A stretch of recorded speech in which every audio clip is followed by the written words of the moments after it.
Good evening and welcome to our very first IDP Integrated Development Plan and Annual Draft Budget Review. Mayor, Executive Mayor, it's a great privilege to have you here with us, and welcome to everybody watching online. This is another first for Kouga Municipality, and we're very proud to host these IDP meetings over the next 4 evenings with you. Tonight we will be mainly focusing on the Jeffreys Bay wards. That is Ward 2, 3, 8, 11, 14. And it's wonderful to have everybody here. These are one of multiple ways that the public can interact with us as municipality and give their inputs into the IDP. And it's really a privilege to be here with you tonight. We have obviously the Executive Mayor to my right, and to his right, we have the IDP Manager, Colleen Dreyer. And then in front here, I'm not sure if they're visible to everybody, but we've got our directors and our municipal manager who will be answering some of your questions after the mayor and the IDP manager's addresses. So it's a great privilege to have everybody here. And we're going to go straight over to our agenda. And I'm going to hand straight over to Colleen Dreyer, who is our IDP manager, and she will just give you the purpose of this evening's meeting. Thank you, Colleen.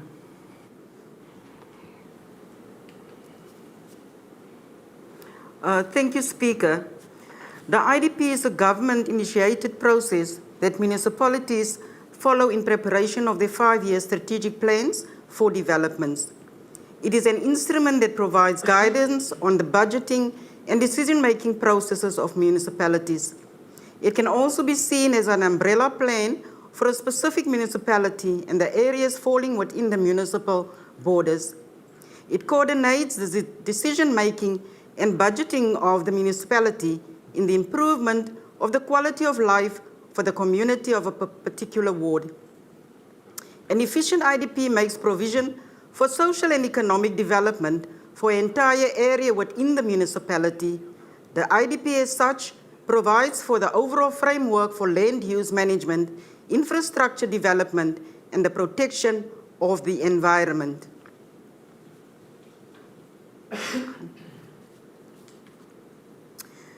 Now, the IDP is highly legislative, and we have to follow a legislative framework. Section 34 of the Local Government Municipal Systems Act 32 of 2000 prescribes that annual review and amendment of integrated development plan, a municipal council must review its integrated development plan annually in accordance with an assessment of its performance measurements in terms of Section 4, and to the extent that changing circumstances so demand, and may amend its integrated development plan in accordance with a prescribed process. The legal framework, contents, processes, and procedures relating to the IDP originates from Chapter 5 of the Municipal Systems Act, Act of 32 of 2000, read with Sections 21, 1A and B, 22A1 and 2, and 17.3D of the Municipal Finance Management Act, Act 56 of 2003, which we call the MFMA, as well as Section 17.3D of the MFMA stipulates that any proposed amendments to the IDP following the annual review of the IDP in terms of Section 34 of the Systems Act must be tabled by the mayor together with the budget. Mayor, it's great to have everybody here. Let me just give some feedback to our viewers. You are welcome to connect with us online. We are live on YouTube. And you can please view and comment on YouTube. And if you have any questions, anything that you would like the mayor or the IDP manager or any of our directors and MM here to address, or any questions that you have, please feel free to comment on those inputs, and we'll gladly give you feedback live here a little bit later on. We'll have time for questions. So please give your comments in the chat box, and we'll get to those a little bit later on. Thank you very much. Mayor, over to you. Thank you, Honourable Speaker, and good evening to all residents in J-Bay. As always, like the Speaker says, it remains a privilege to present the IDP and account on the implementation of key priorities to our communities and stakeholders. As already indicated, this will be the first time in Kouga's history that we present the IDP virtually. Although this form of community engagement presents inherently its own challenges, we must overcome these barriers that COVID-19 created for us. But not accounting to our people through whatever obstacles we may face, this is never an option. Our process will be to present the IDP and draft budget for 2020-2021 virtually over 4 major areas in Kouga that includes Jeffreys Bay, Humansdorp, the Gamtus Valley and the Greater St. Francis Bay. During these area consultation meetings, we will of course cover collectively each ward in those respective areas. Since taking over Kouga in August 2016, we were faced with a myriad of challenges. But just as the many triumphs we've had, there were probably more. Over the years, we have succeeded in turning the fortunes of the municipality that was on the brink of collapse into a place of hope, a place where the pursuit of happiness and prosperity is real for everyone. This is done through grit and determination by building trust and partnerships and placing value on the social contract we formed with our people, as well as placing people at the center of everything that we do. Despite the devastation brought by COVID-19, ravaging lives and economies across our region, we succeeded in keeping Jeffreys Bay serviced, or Kouga Municipality serviced, while caring for the communities, and this is one of the most important aspects of what we do as a council.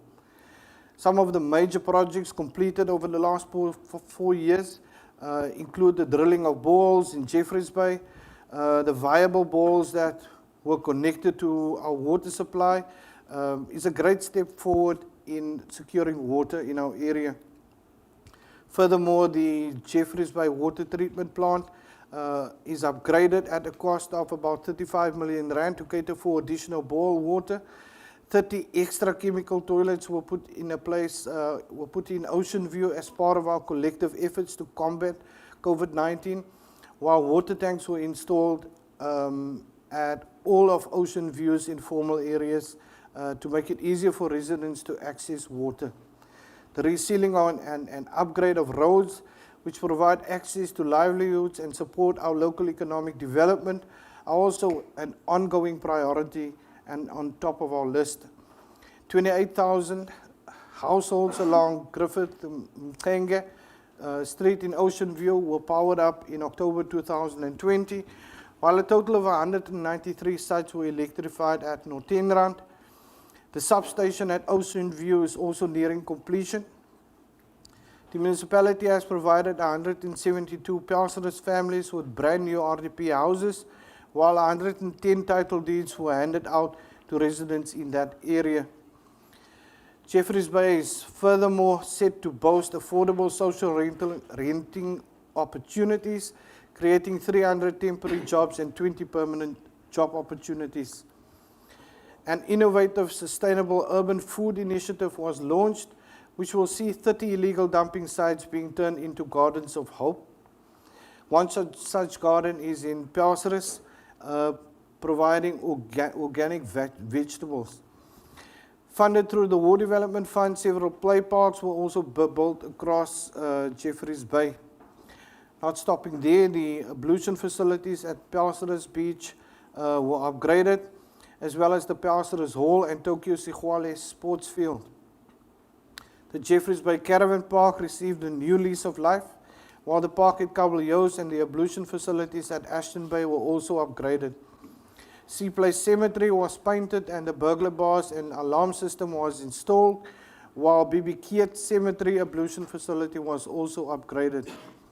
While there are many mountains that we still need to climb and a virus that we still need to combat together, we are on track and determined to deliver a system of good governance through service excellence, all while keeping Kouga safe, growing and smart for all residents. keeping our environment clean and green for generations to come, and caring for our people from cradle to grave, from birth certificate to death certificate. The support from our business sector, community-based groups and individuals has been nothing short of amazing, and we were confident that with you by our side, no obstacles will ever be too big for us to overcome and build a strong, united Kouga. As we enter the final year of our 5-year strategic plan known as the IDP, we need to close the circle over the next few months as we go to elections. We never promised to be better. We always promised that we will be better and to offer a service by striving for good governance through service excellence. And this remains our single most commitment to you. I will now hand over to I will first deal with the key priorities, and then I will hand over to the presentation of our draft draft budget. And just need to change eyes now. I think, can you go to the next slide? I hope I'm going to be able to read there. So in terms of Ward 2, part of, let me call it Area 1, the Greater Jeffreys Bay, the redesign of the sewer network to prevent regular spilling in Pelseris and Tokyo Sigwale. The service provider has already been appointed for the design and pre-planning studies. I think that only includes the Dana Road section. The second priority for Ward 2 was the upgrading of gravel roads. There were very specific roads that was requested by the community. This is a funded project, but it's more medium to long-term implementation. We've currently appointed a service provider to do the designs of gravel roads in Humansdorp. So we still need to get to Ward 2 and the Greater Jeffreys Bay. The third priority was the relocation of the informal settlement of Chalks in Ocean View. This is not currently a funded project, and this will be addressed with the informal settlement grants that we need to apply for in terms of our IGR to the Human Settlements Department. The development of land earmarked for Chalks into a new multi-purpose centre. This will also have to be handled in terms of IGR. It is an unfunded project, and therefore we will have to submit a business plan to achieve this. The extension of the clinic to accommodate patients in Ward 2, 3, 8, 11 and 14. This project is not funded and it's not within the mandate of Kouga Municipality, but on the site where the clinic already is, there is a house that belongs to the municipality. Part of the negotiations we've entered into is to donate this house to the Department of Health and then have it redeveloped as part of the clinic. But this is an ongoing process, and hopefully sometime in the future, in the near future, we can have the clinic extended so they can accommodate probably some more people. The play park and other social amenities for Pelseris housing project in Madiba Bay. This project is funded and it will be prioritized in the 22-23 financial year. The upgrading of the ward councillor's office, we have a comprehensive program to fund this. This is funded. I think the upgrading in that office already started, so there's a few more things that need to be done there. Next slide, speaker. Okay, you went three slides, one back. Okay, we're still at Ward 2. The upgrading of stormwater drainage in Governor Becky Street. This is an unfunded project currently. I must explain with the massive amount of funding we've sent into the resealing program as well as fixing potholes. We need to find funding for the upgrading of stormwater, so we'll try to prioritize this in 2022-23. The refurbishment of the Pelseris day camping ablution facility. This was already done, but unfortunately due to vandalism, we will have to repair that facility once again. Then there were some unfunded mandates. There was a new school that was asked by the community, a new creche. Am I muting myself? Okay, can you hear me clearly now? Yes, the new school, the new creche, and the new sports field, this will have to be done through the IGR route. These are all unfunded mandates, but it remains priorities as was given to us by the communities in Ward 2. The street lights for Pelsters 220, they're asking for street poles as well as lights.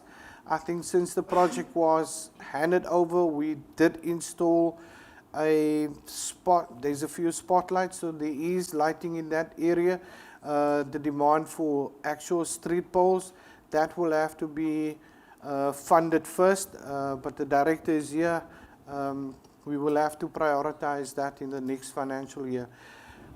Development of historical day camping site at Pelsters Caravan Park into a recreational park. This project is unfunded. Hopefully in the next 2 to 3 years we can prioritize and fund this project. In the beautification of public open spaces between Kapenaar Street and Chris Hani. This project is also unfunded and will be prioritized in the next financial year. So we go over to Ward 3 in terms of their priorities. Next slide, speaker. So in terms of Ward 3, the supply line from the Melco substation to all affected wards, this project is funded, the service provider has been appointed, and this project is firmly in place or in progress.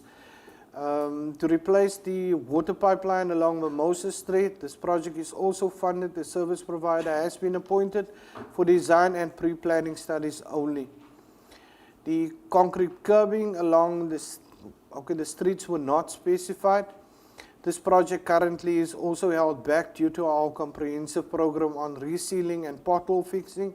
I think once we have made some progress with the resealing, we can start focusing on curbing. The maintenance to stormwater drains in the ward, this is a funded project and it is an ongoing project, and it's part of our operational expenditure. The rollout of CCTV cameras, this is a Kouga-wide program, it is funded. We've started the process with the Public Safety Summit in September of 2020. We were a bit delayed by COVID-19, but currently we have our whole team, our public participation coordinator, as well as sector leaders. Currently we have an ops center now in Humansdorp that needs to be equipped with infrastructure, and this is an ongoing program and the rollout is quite impressive thus far. Cycling lanes, this is still unfunded. I know we've got the private sector also involved to try and support us with these cycling lanes. I think it's St. Francis Drive. But this will be addressed in the oncoming financial year. Next one. Ward 8. Requested speed humps for quite a few streets. We've already done Mike Herald Street. There were 2 speed humps installed. In the Upper Noorse Kloof, we already did 3 speed humps. This will also be an ongoing project. I would advise that I see it is prioritized in terms of the Ward Development Fund. So the ward councillor and his ward committee should run with the other streets. That's not done yet. The erection of 200 street names. This project is also not just from the Ward Development Fund, but we're also prioritizing from our own internal funds. The delay in this project was the fact that we did not yet have a policy or a committee in place. Both of those issues have been addressed. The council adopted the policy. And the committee is now awaiting inputs from each ward councillor, and it will probably continue from there. Donation of wheelchairs to House Frank and Amalia. I hope I'm reading that properly. That can also be addressed from the Ward Development Fund. So the Ward Council of Ward 8 should accept that request and then fund it. The need for water leak detector, we are getting a donation from Germany. Hopefully it arrives around about October of this year. And that will be a vehicle that will be used all around all wards to detect and fix leaks on site. It will be a smart leak detector vehicle, and we're quite excited for the arrival of that vehicle. Once we get that, that will tremendously improve our water demand management and conservation of water and our war on leaks. The need for a safe haven for street children, we are currently negotiating with respect to land. This project is still unfunded, but there is a piece of land and property referred to, I think it's at Swartenbos, and we've got an NGO called Team Challenge who's looking, well, they've probably secured by now some private funding, and I think the lotto is also involved to get this safe haven going. So this is an unfunded project that's going to probably get funded through private funding. The council still needs to consider the sale of that property, and I'm probably going to ask for a special council meeting soon, because this alienation of land and property is quite ready to get done.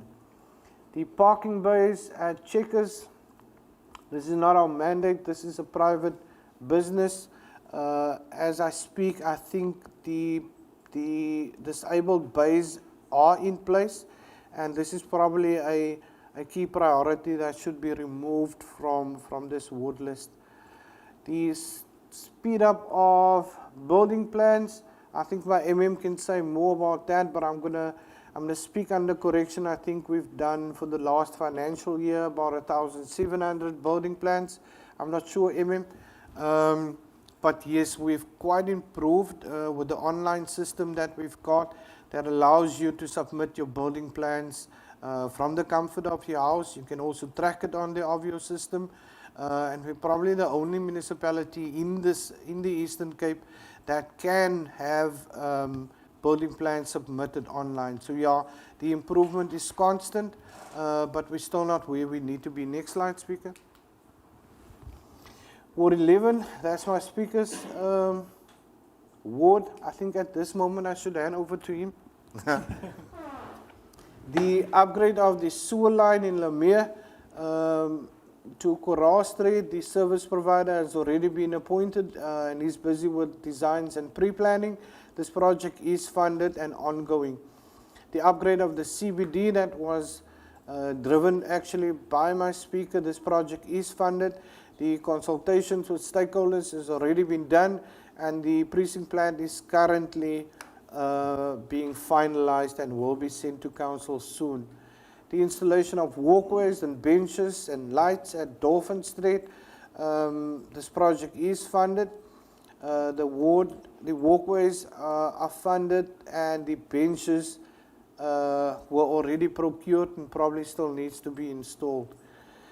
The paving of Earth 108 opposite Spur, this is an unfunded project, but we will try to prioritize this in the next financial year. More play parks to be provided for beach areas and open spaces. This cost will be shared between directorates and the Ward Development Fund. We've already rolled out about 30 play parks all across Kouga Municipality. This remains an ongoing project. The rollout of CCTV cameras, it is a priority currently in this financial year, so I've already reported on that. This program is Kouga-wide. The cycling lanes, this will also be addressed in the next financial year. Next one, I think it's Ward 14. The formalization of informal settlements. The formalization of informal settlements. We did submit an application to the Department of Human Settlements, and we were granted 18 million rand for about 9 upgradings of informal settlements. This money is going to be paid over to the district municipality of Sarah Bartman, who will then act as an implementing agent. So this is an ongoing project that we are very excited about. For us to have secured that 18 million, we probably got most of that cake in Kouga Municipality. And yes, this is an ongoing project. The construction of ablution facilities at Ashton Bay, this project has already been completed. The upgrading of the sewer system in Ashton Bay and Ocean View, this is a funded project. Ashton Bay is fully reticulated and Ocean View is already partially reticulated. The installation of stormwater drainage at Ashton Bay and Ocean View housing project. This is an unfunded project and we'll probably try to address this in the next financial year. Paving and retarring of roads and streets in Ashton Bay. I think we've already done Dolphin Street and Swan Road in this the previous financial year. I'm not sure, Speaker, if there are other roads prioritized for this area, but as I said, this is an ongoing program, and it's a program that we don't intend to stop. We've got another 10 million allocated in the new financial year when you hear about the draft budget. So yeah, all roads at some point in time will be prioritized. The paving and retar, no, I did the same one now. The installation of 2 high-mast lights in Ocean View. The service provider is already appointed and the work is already in progress. The replacement of asbestos pipes, this is a huge project. It's currently not funded, but as we go into our outer years of our budget, we will be looking at replacing all asbestos pipes all over Kouga. The low water pressure valve, that's already installed. And then the last one, I cannot read the speed bumps in Ocean View. This should also be jointly with the Ward Development Fund of Ward 14 as well as our internal funding, and we will try to address this one in 22-23. Speaker, I'm not going to read, I'm not going to even attempt, but yes, the Ward Development Fund expenditure for Ward 2, 3, 8, 11 and 14, this is an item that should be handled by a ward councillor. I know we're coming through a very difficult period in terms of COVID-19, so you couldn't do the community consultations that we usually do, but hopefully ward councillors will follow suit and do some virtual meetings with their communities to try and report back on the expenditure of the Ward Development Fund. So Speaker, I'm not going to handle that.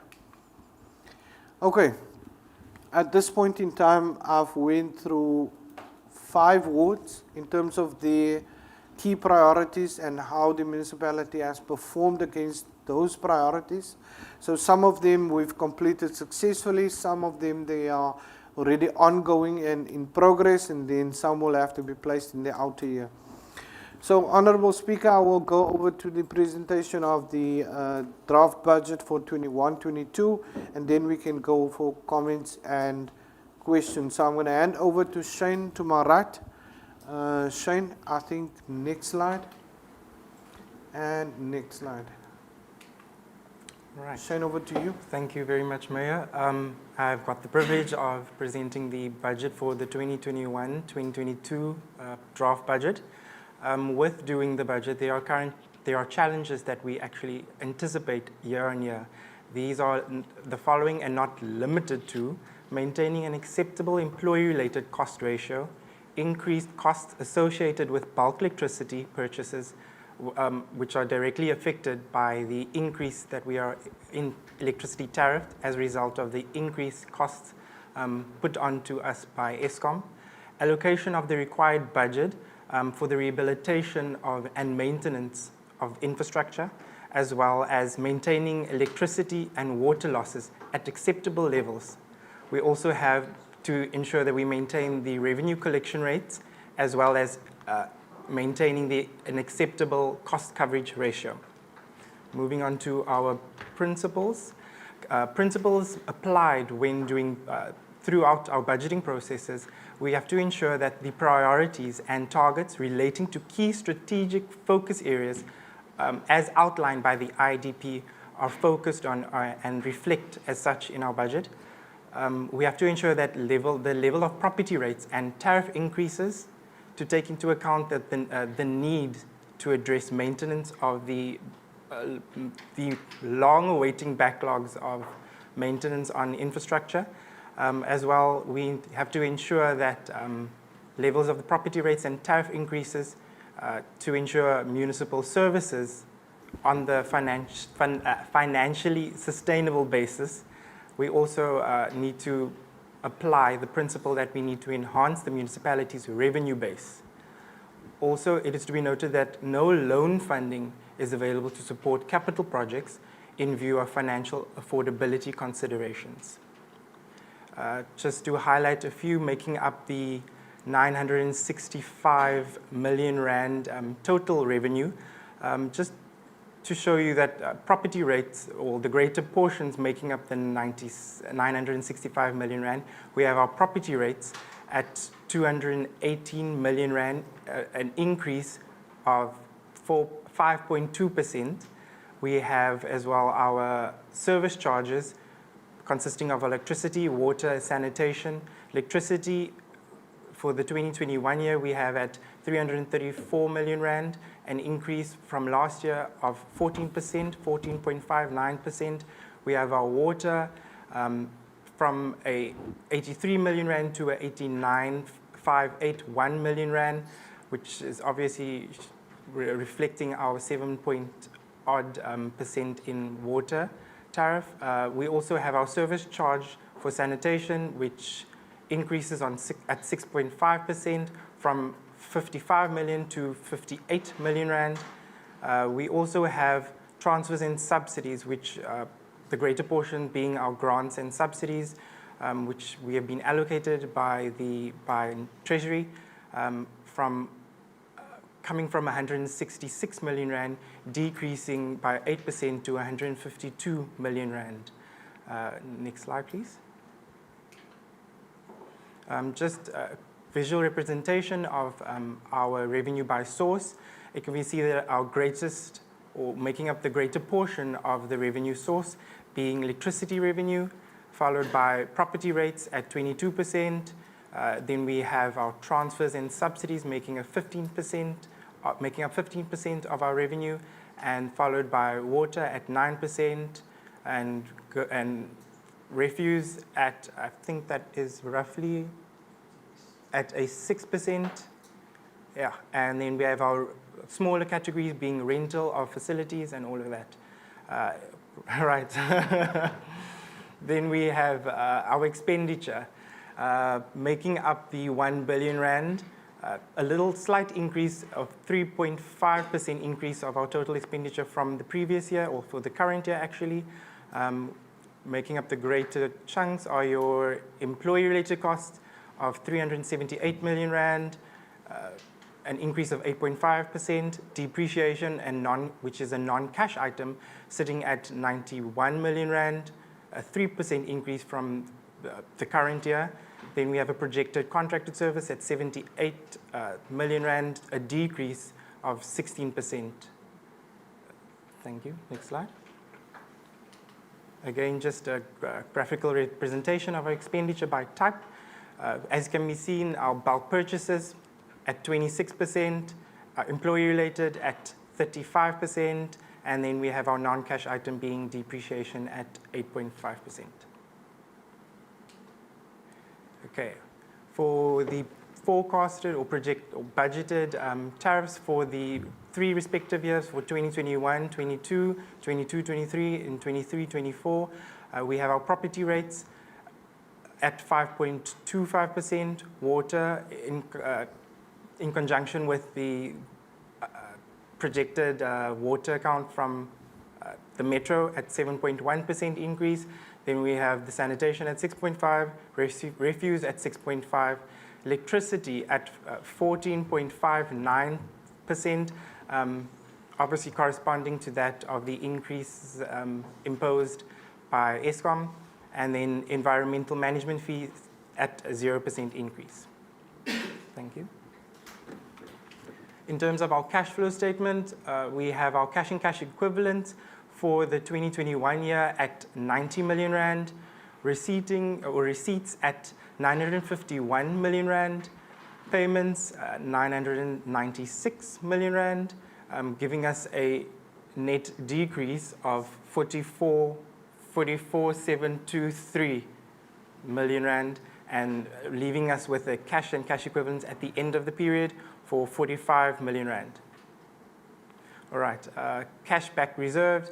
We have our cash and cash equivalents at the end of the year for the 2021 year at 45 million rand. The other working capital requirements sitting at 28 million rand, and other provisions at 3. Total application of cash and cash equivalents at 31,693 million rand, basically showing us a shortfall of 13.64 million rand. Okay, moving on to our capital projects. We can start with infrastructure and engineering.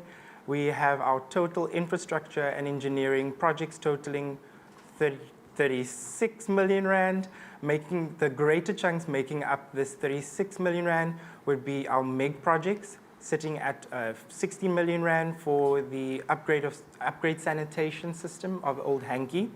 We have the upgrading of sports facilities at 4 million rand. We also have the INEP project, grant-funded project sitting at 6.1 million rand, and upgrading of gravel roads, also a MEG project, at 8 million rand. Next. Okay, in terms of planning and development and tourism, making up a 600,000 rand, sorry, I have 1.1 million rand budget for the 2021 year. We have furniture and office equipment sitting at 500,000. The Kouga Business Support Center at 300, and moving on to community services, a total budget of 61 million rand. The greater chunks making up this is basically your fencing of sports and recreational facilities at 1.5, and vehicles of 1.6 million rand. And what is that? The machinery and equipment making up 2.26 million rand. In total, you can see our transfers recognized being our capital projects, grant-funded capital projects sitting at 35 million rand, and internally generated funds projects at 25 million rand. Support, yeah. All right, that ends my presentation. Any comments can be forwarded to the IDP department, or any comments could be also sent out to the relevant social media pages. Yeah, or Thank you. that's it. Shane, thank you very much. It's very good to hear that we've got cash in the bank. Mayor, thank you very much for your inputs. There are quite a few comments on YouTube that I see. Thank you very much for everybody commenting there. Please ask some more questions if there are any. I have a few that I can maybe just quickly pass on to some of our directors. Maybe I'll start with you. There are comments mainly, quite a few comments actually on the Dana Road, the access road from Paradise Beach and Aston Bay into Jeffreys Bay, specifically now with the riots as well. That's obviously quite in people's faces and fresh in people's minds, and that is becoming an increasingly bigger issue. So if you can just give us an update as to access from those areas into town.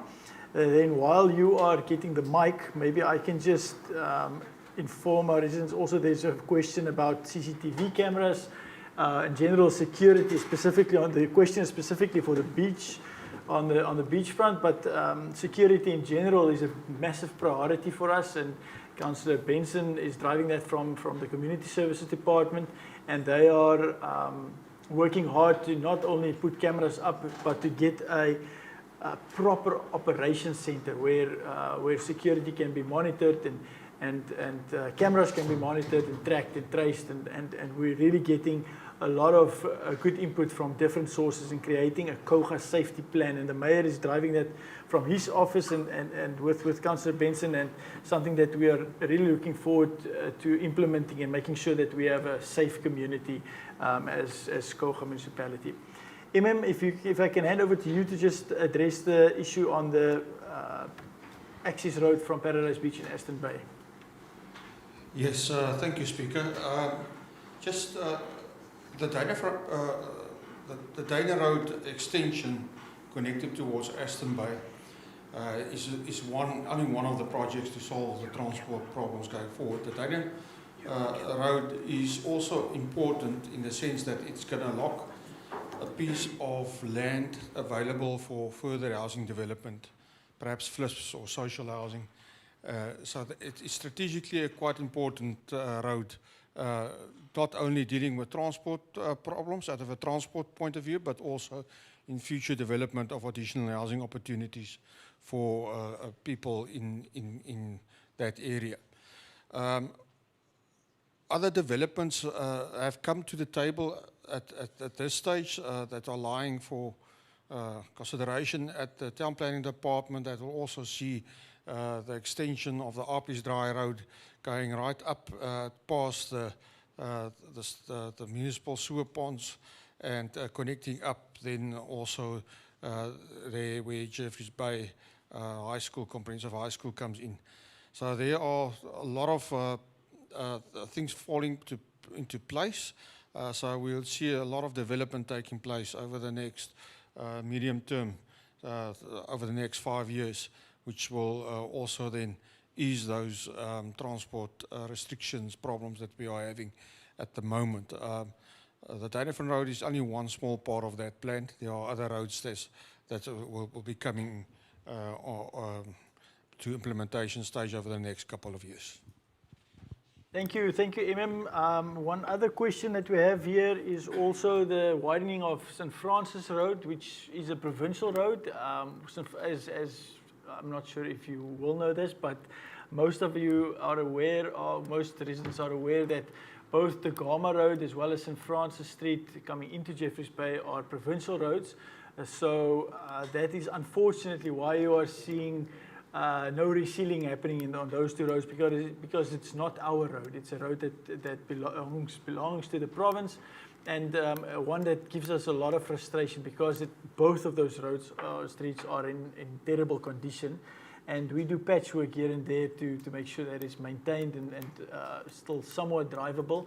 But we are in constant negotiations and constant conversations with the province and provincial roads department to see if we can somehow push them towards upgrading both of those roads. We've given petitions to the provincial government and so forth. At this stage, not getting anywhere.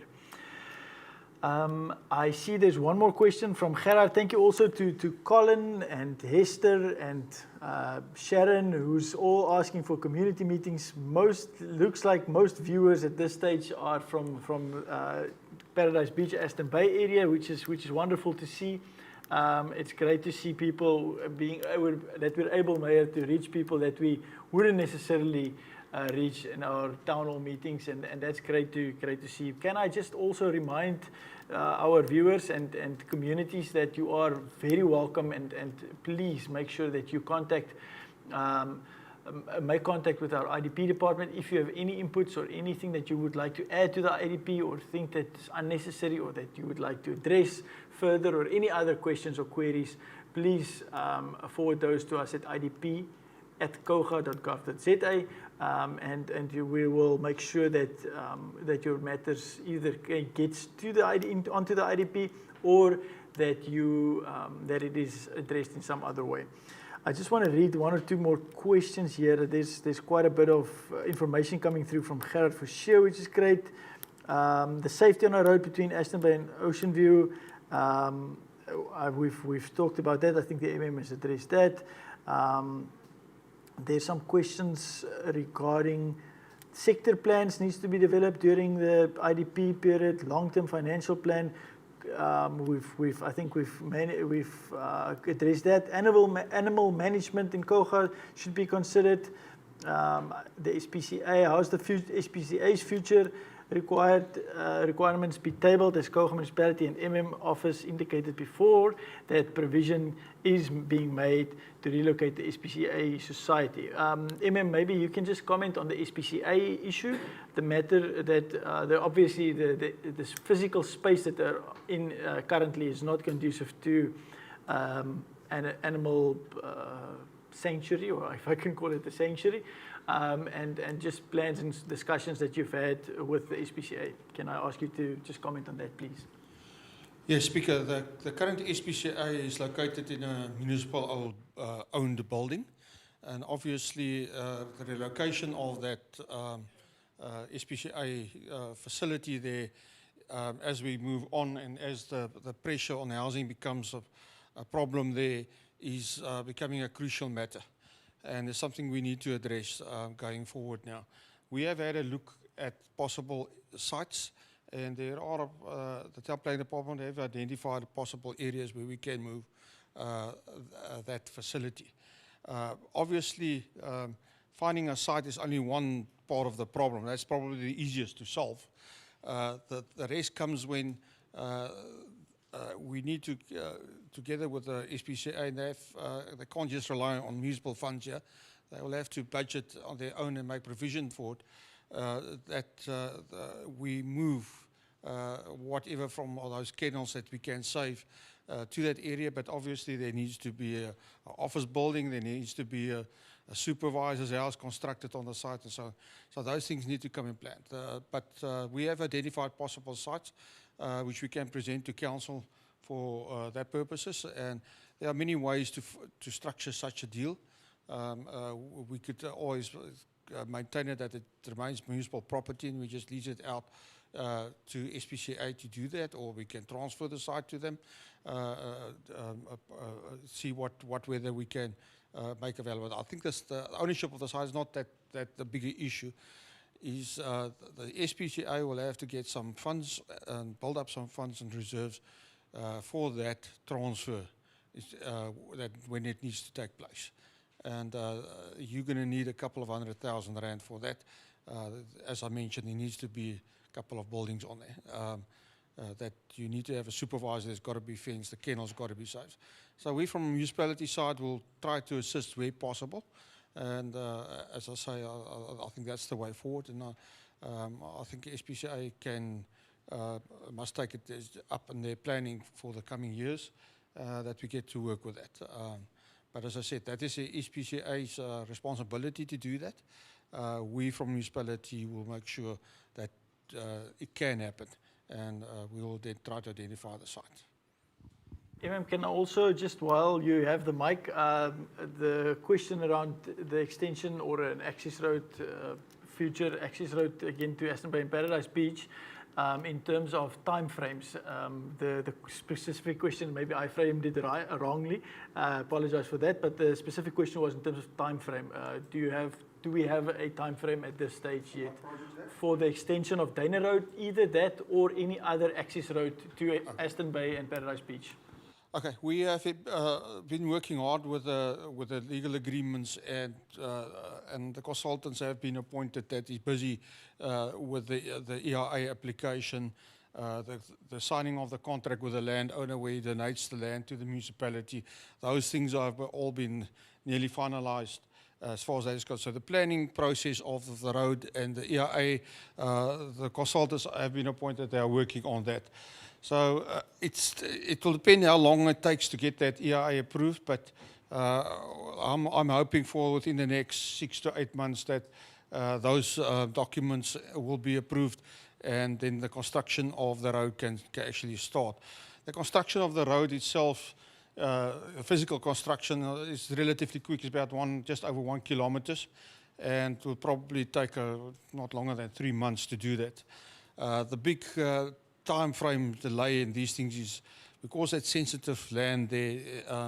It's close to wetlands, and there are a lot of environmental issues around it. it makes it a relatively complicated project, and we must also just take consideration that the access road is not the only consideration to be taken here, because it's going to unlock a piece of very valuable land next door to that road, which will then possibly be targeted for a FLISP, a finance link project housing, multi-story, or a rental housing development that is very much needed.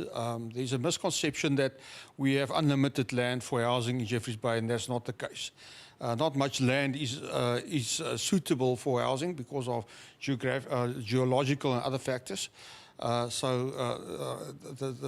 find land is generally difficult in a tight spot in our area, so we will have to make use of every piece of opportunity that we have. So the Duidefontein Road is two things: a connector road, and it unlocks a housing opportunity. The housing opportunity is probably more important as far as that is concerned. I've already mentioned that that's not the only roads that are now under consideration. The Appies Drive extension right up, and a couple of other connector roads, even one directly up from Aston Bay, is now under investigation for future developments that has been tabled with the Town Planning Department. At this stage, there's a large development of about 2,300 units that is coming towards the western side of the mall and the lower part of that area. And a lot of access roads will have to be constructed to facilitate the traffic and the traffic design of that area and the increased traffic. So yeah, Duidefontein Road is one part. So if we speak, hopefully by next year this time, there should be some roads should be nearly finished there. Thank you very much, appreciate that. I think there's two more questions. If there's none other, we're coming towards the end of our meeting. There's one for Director Mabusela in terms of tourism. The question is, can we hear a little bit more about the tourism foresight, where we're going with our tourism plan, and so forth? Are you in a position to just elaborate a little bit on the plans after COVID for what do you call it, reviving our tourism sector? Director Mabusela. Thank you, Speaker, for that question. I think we are in the planning stages of our strategy of marketing our destination as a tour events capital of South Africa. And the conversations with the industry had commenced in 2019 before we hit the COVID-19 pandemic. And we sort of had a halt a bit there in terms of the conversations that were around that, as facilitated with the Office of the Mayor. So we have recently held our very first symposium in the tourism, where we started to engage with other areas and also to get some pointers as to what is our sort of regeneration or resuscitating our tourism industry during the pandemic or post the pandemic period.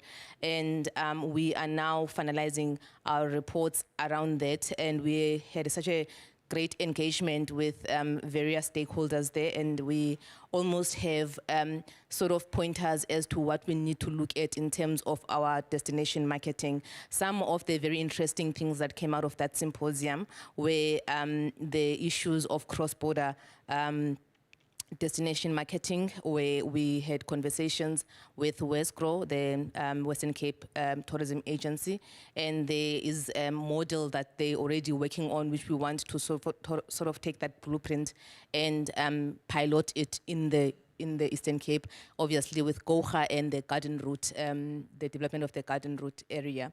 So in terms of the strategy or the plans going forward, I think that we have now started again to work on a solid foundation on what we need as a building blocks towards a more sustainable plan for tourism.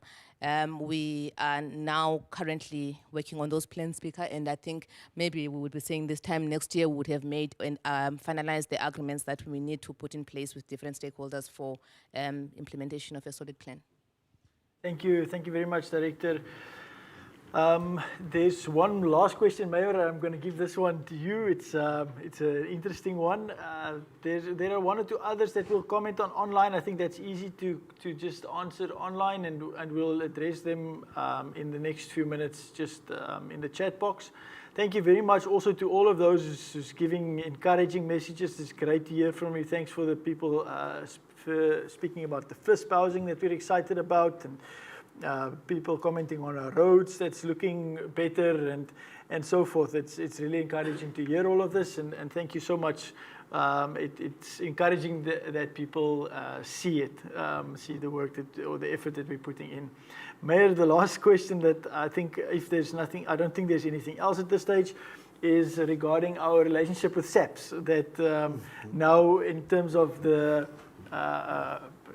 strike that we're having, as well as our December programs and so forth, the fact that that we need to work very closely with SAPS is always a challenge. And can you maybe just give one or two comments on that?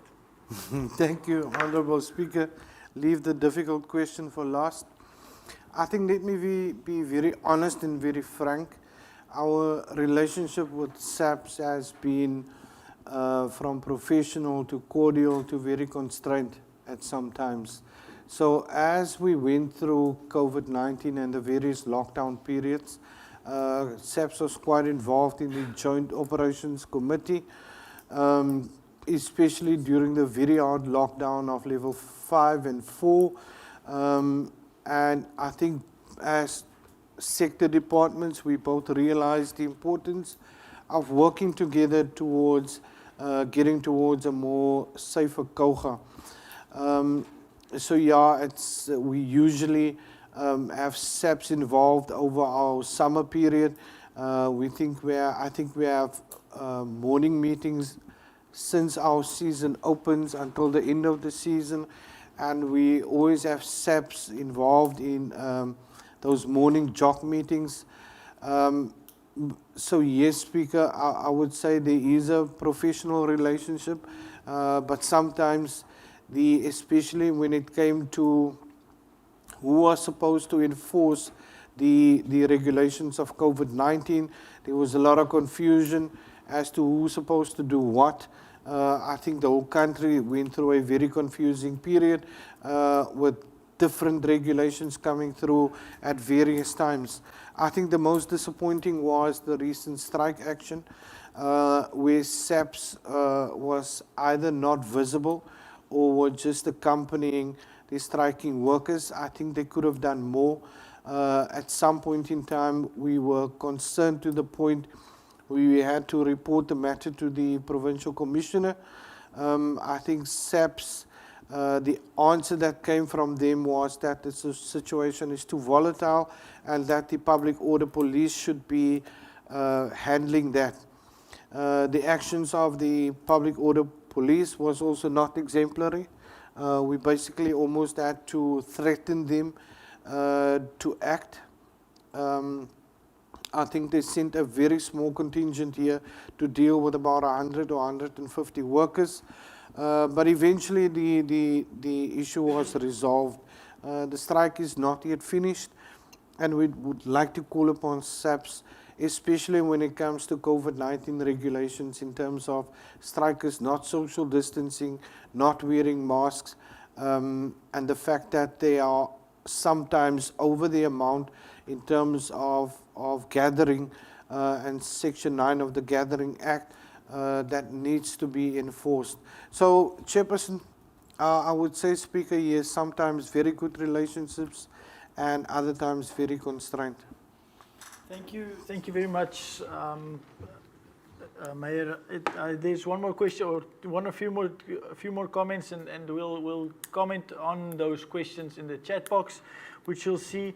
But I do wish to thank everybody for viewing. We've had quite a few viewers. We've got quite a few good comments and questions in the chat box, and our media team will answer some of those as well as they can. I have also responded to one or two. That's really great to engage in this way. Can I just remind, before we close, our residents that any comments or inputs that you wish to make into the IDP should reach the IDP department by the 7th of May. That is the closing date for any inputs. And we, again, really encourage our viewers and residents to make those inputs and comments. We want to be as open and transparent and as engaging of our residents as we possibly can. So thank you very much for everybody. It's great to have you here. And if you are interested, those living in Jeffreys Bay, in other areas in Kouga, other towns, tomorrow evening, we will, well, for the next 3 evenings, we will do Jeffreys Bay, Humansdorp, the Gamtus Valley, St. Francis Bay, and all the other towns in Kouga Municipality. So thank you with that. Thank you very much, and have a good evening. Bye-bye.